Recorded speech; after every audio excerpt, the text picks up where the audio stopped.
everyone! If you've ever bought bias tape at a store, you'll know that it can be rather plain and boring. Today I'm going to show you how you can make your own bias tape using whatever fabric you like, and then how to customize it using specialty threads. You can buy your bias tape at a store, and it often comes as a plain solid color. Or you can make your own using a bias tape maker. The one we're using is by Clover, and it comes in different sizes, so you can customize your bias tape to the width of your choice. First, let's take a look at how to cut the fabric for our bias tape. The first thing you'll need to consider is the direction to cut your fabric. If you pull your fabric straight up and down, parallel to the edge of the fabric, you'll notice it doesn't have a lot of stretch. However, if you pull on the fabric from a diagonal direction, you'll notice that the fabric has a lot more stretch to it. We want to cut the fabric along this stretch, also known as the fabric bias, because it will be more flexible and easier to work with on curves. The width you'll be cutting your fabric will be dependent on the width of your bias tape maker. The one I'm using is 1 inch, so I need to cut my fabric twice as wide, at 2 inches. To do this, grab a cutting mat, a rotary cutter, and a ruler. You'll be cutting your fabric at a 45-degree angle to your selvage. Many cutting rulers will have this line marked on the ruler, so it's easy to achieve this. Place your fabric on the cutting mat and place the 45-degree line on your ruler along the straight cut edge of your fabric. Using your rotary cutter, cut along the edge of the ruler. Repeat, cutting 2-inch strips all the way down using your rotary cutter. You'll end up with these long strips of fabric that have been cut on the fabric bias, so they're nice and stretchy. Next, we need to sew our strips of fabric together. I'll be using this thread called Deco Bob, which is a very fine 80 weight thread. The reason I'm choosing this fine thread is because it doesn't add a lot of extra bulk when I'm sewing, so my bias tape will sit a lot flatter on the seams and the stitching will be less visible. If you place your strips right sides together with the angle on the end matching and then sew them, you'll end up with a right angle strip. To solve this, we will place the strips with the angled end at a right angle to each other.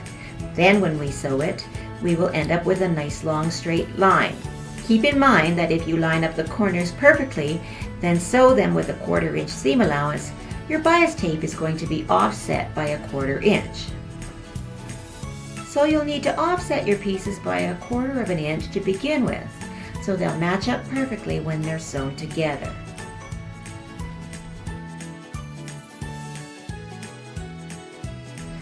Sew the strips together with a 1/4 inch seam allowance.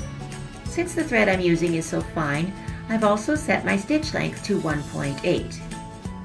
Do this for all your pieces until they're sewn together in one long strip, or as many strips of bias tape as you need for your project.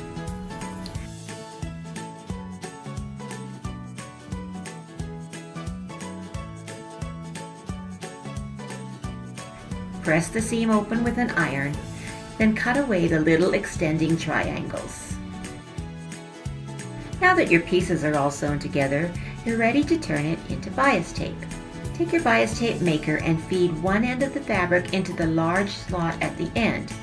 You might need to take a pin or other sharp long object to help pull it all the way through to the other side.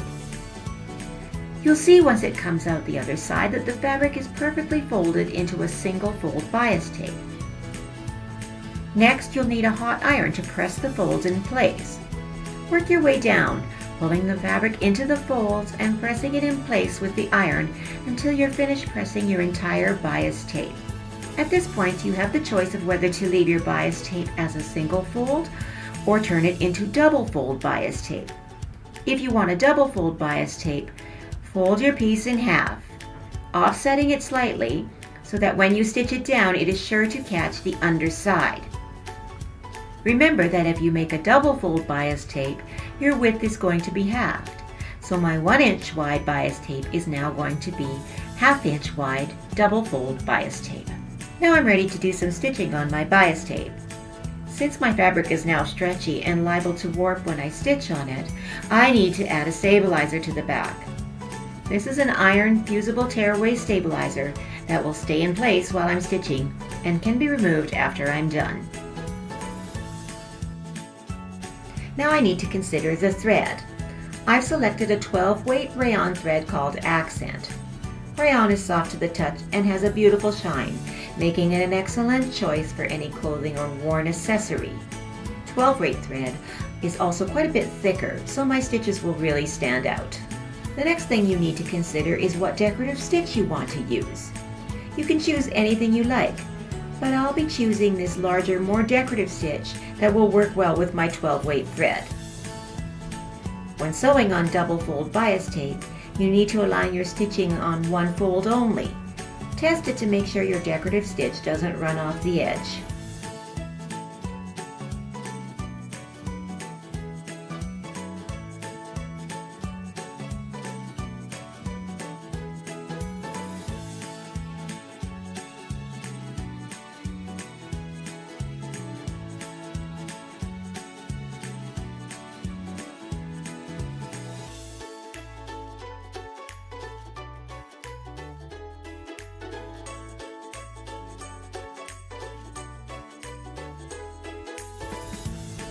Now how about the single fold bias tape? Since the entire face of your bias tape is showing, you can stitch anywhere on the front.